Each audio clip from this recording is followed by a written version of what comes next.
A reading from the book of the prophet Isaiah. The desert and the parched land will exult. The steppe will rejoice and bloom. They will bloom with abundant flowers and rejoice with joyful song. The glory of Lebanon will be given to them, the splendor of Carmel and Sharon. They will see the glory of the Lord, the splendor of our God. Strengthen the hands that are feeble. Make firm the knees that are weak.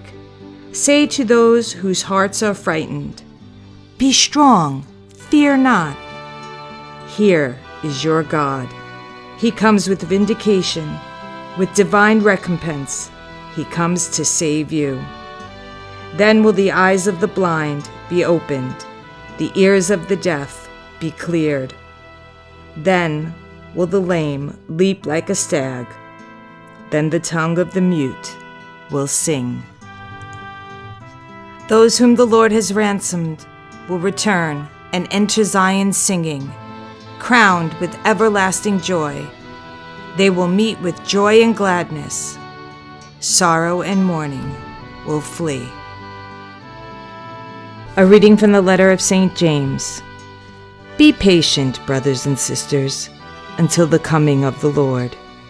See how the farmer waits for the precious fruit of the earth, being patient with it until it receives the early and the late rains. You too must be patient. Make your hearts firm, because the coming of the Lord is at hand.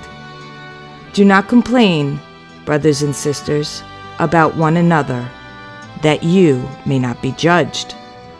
Behold, the judge is standing before the gates. Take as an example of hardship and patience, brothers and sisters, the prophets who spoke in the name of the Lord. A reading from the Holy Gospel according to Matthew. When John the Baptist heard in prison of the works of the Christ, he sent his disciples to Jesus with this question: Are you the one who is to come, or should we look for another?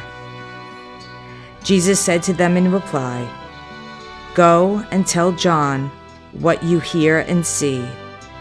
The blind regain their sight, the lame walk, lepers are cleansed, the deaf hear, the dead are raised, and the poor have the good news proclaimed to them.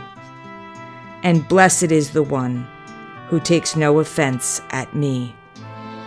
As they were going off, Jesus began to speak to the crowds about John. What did you go out to the desert to see? A reed swayed by the wind? Then what did you go out to see? Someone dressed in fine clothing? Those who wear fine clothing are in royal palaces. Then why did you go out? To see a prophet? Yes, I tell you, and more than a prophet. This is the one about whom it is written, Behold, I am sending my messenger ahead of you. He will prepare your way before you. Amen, I say to you, among those born of women, there has been none greater than John the Baptist. Yet the least in the kingdom of heaven is greater than he.